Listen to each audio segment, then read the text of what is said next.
For some families, including the family pet on a trip is a must, but not all pets travel well, and that can create stress for you and your pet. Look at that. That's a cute picture. It was a cute picture. Rachelle LeJeune is here from the Wisconsin Humane Society with advice for traveling with your pets, and you had to do that this morning, a long commute, because we saw how slow those roads are. Today was a perfect example, but luckily little Roy here is perfect in his crate. Name is Roy? Yes, little Roy.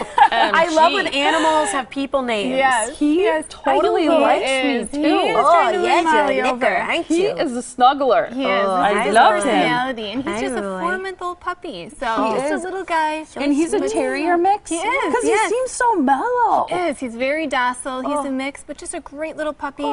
And again, really, he's got these really exceptional little markings here. Very unique and symmetrical. Little like on one side here wearing a little eyeliner.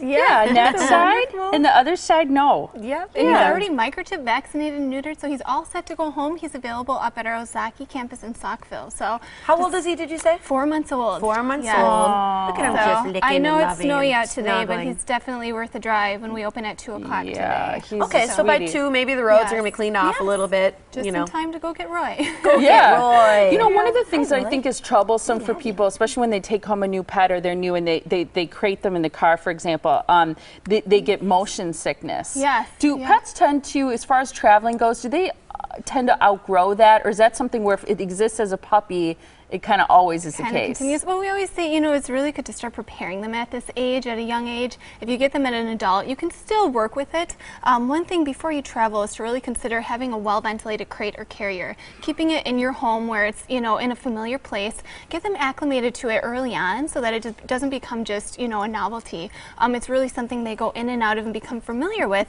And then taking them on short little drives, gradually increasing the duration of those drives, and just a series of fun drives, you know, positive reinforcement, and then end some place positive, like a park or go for a walk. And that way then you can gradually acclimate them to being in a crate, in a car, so that you can prepare for those longer car rides like today or like vacations. Yeah. Well, what types of things should you have in your travel kit for a pet? Yes, for a dog. Well, typically we say, you know, with your animals, consider, of course, bringing your leash, collar, ID tag, especially if you're traveling. Make sure they have a microchip and ID tag. Also, bringing your own water. We recommend either bottled water or water from a tap, you know, at home in jugs.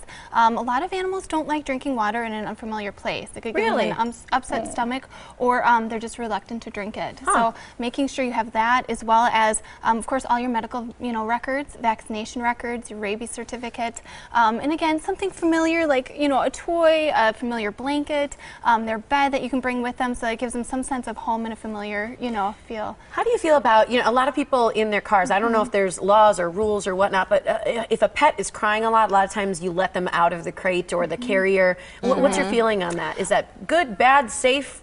Against the law? I guess I don't even know. You know, typically we say the safest place for an animal to be is in a carrier. You know, in the back, there's studies that prove that, you know, if they're free roaming, they're more likely to get injured, you know, in a car accident. Being in a crate, especially a well-secured crate that's secured with a seatbelt or another means, so it's not slipping and sliding around, which can even increase anxiety for some animals.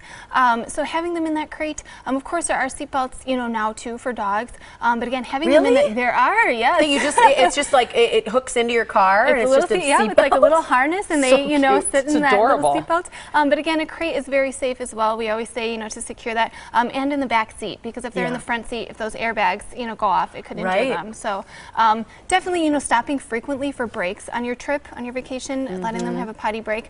Before you get in the car, make sure they're well exercised for your dog, so that you're not, you know, going for a 6-hour car ride and, you know, they haven't had their exercise. But also making sure, too, before you get in the car, that you're feeding them about 3 to 4 hours in advance. Just a light meal, so they don't get that car sickness once they're in the car.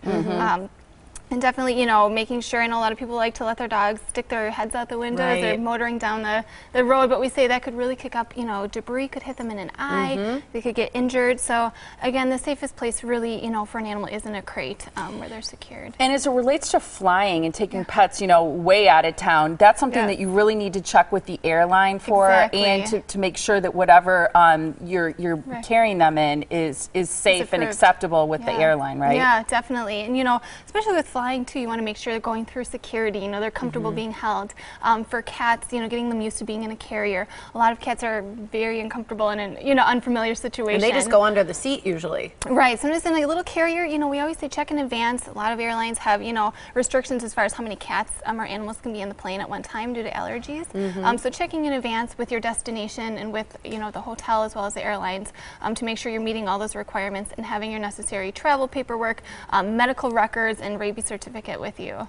So. Awesome. A lot to think about. Yes, but it's important so that not just that your pet has a good trip, but that you do too. Exactly. And that you can enjoy it because they're okay. Roy is such a lover. I know, he is. He's just a licker and a lover. And I think he's going to go quickly today. Look at his eyes. It's just so cute. And this is as big as he's going to get, right? Well, he's a puppy now still, so he's 4 months, so a little bit bigger, you know, but definitely about a medium, small to medium size. Oh, you're so sweet. So, cute. yes, and he rode wonderfully in the crate, so we're hoping we have a nice, smooth ride home. Oh, you're a good traveler. Good to know, yes. Yeah. Oh, that's awesome. Yes. All right, here's the information for the Wisconsin Humane Society so that you can find out more about Roy. So he'll be at the Saukville campus today, right? At 2. At 2. Yes. So after 2 p.m. today, but you should probably get there right at 2 if you want him because he is such a cutie pie. That's on West Decorah Street. You can find out more by calling 262-377-7580 or wihumane.org. Always great to see you, hon. Thank you so much. Yeah, thanks, Rachelle.